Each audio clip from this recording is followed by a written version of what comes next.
Hi అండి. Welcome to my channel. అయితే AP ఉద్యోగ పెన్షనర్లందరికీ కూడా తప్పక తెలుసుకోవాల్సిన అతి ముఖ్యమైన విషయాలన్నీ కూడా ఈ వీడియోలో అయితే తెలుసుకుందాం. మీరైతే వీడియోని ఎక్కడ కూడా స్కిప్ చేయకుండా ఎండ్ వరకు అయితే చూసేయండి. వీడియో నచ్చినట్లయితే తప్పకుండా లైక్ చేయండి, షేర్ చేయండి. అయితే ప్రతి పెన్షనర్కి పే స్లిప్స్ ఒక హార్ట్ లాంటిదండి. ఖచ్చితంగా అందరూ కూడా ప్రతి నెల పే స్లిప్స్లో మీ యొక్క మరియు మీ స్పౌస్ యొక్క పేరు, పుట్టిన తేదీ అన్నీ కరెక్ట్గా ఉన్నాయా లేదా అనేది అయితే ఖచ్చితంగా తెలుసుకోవాలి, చూడాలి. అలాగే మీ యొక్క బేసిక్ పెన్షన్ కరెక్ట్గా వస్తుందా, లేకపోతే తగ్గిందా, ఎందుకు తగ్గింది, లేకపోతే పెరిగితే ఎందుకు పెరిగింది అనే విషయాన్ని మీకు తెలియకపోతే వేరే వాళ్ళనైనా ఖచ్చితంగా అడిగి, మీకు తెలిసిన వాళ్ళని అడిగి ఖచ్చితంగా తెలుసుకోవాలండి. ఒకసారి చెక్ చేసుకోవాలి. ఇక పే స్లిప్స్ ప్రతి నెల కూడా ఒక నెలకి 30 రోజులుంటే 28వ తేదీన 31వ రోజులుంటే 29వ తేదీన పే స్లిప్స్ జనరేట్ అయితే ఖచ్చితంగా అవుతాయండి.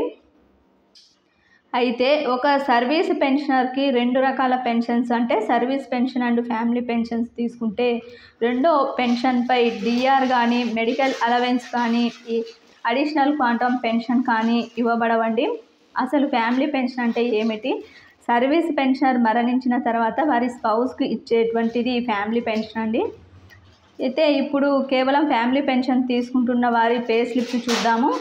కేవలం ఫ్యామిలీ పెన్షన్ మాత్రమే తీసుకుంటున్న వారికి వారి బేసిక్ పెన్షన్ మీద డిఆర్, మెడికల్ అలవెన్సు, ఏక్యూపీ అంటే అడిషనల్ క్వాంటమ్ ఆఫ్ పెన్షన్, దానిపై డిఆర్ కూడా ఇవ్వబడతాయండి. ఇకపోతే చాలా ఇంపార్టెంట్ విషయం ఏంటంటే,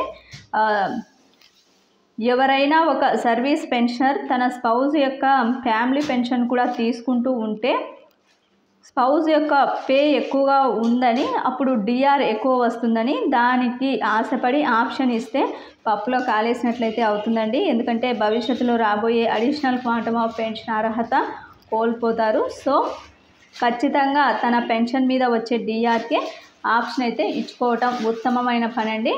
ఖచ్చితంగా ఉద్యోగ పెన్షనర్లు అందరూ కూడా తప్పక తెలుసుకోవాల్సిన విషయం అండి ఇది.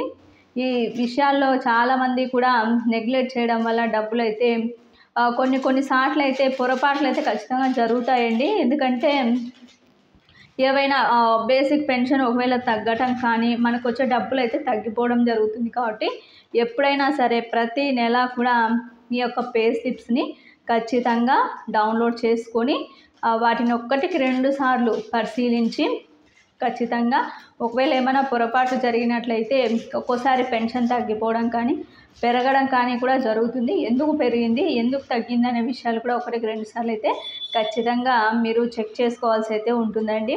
ఇది అందరికీ కూడా వర్తిస్తుంది, ఇటు ఉద్యోగులకు కూడా. ఇది ఇప్పటి వరకు ఉన్నటువంటి లేటెస్ట్ అప్డేట్.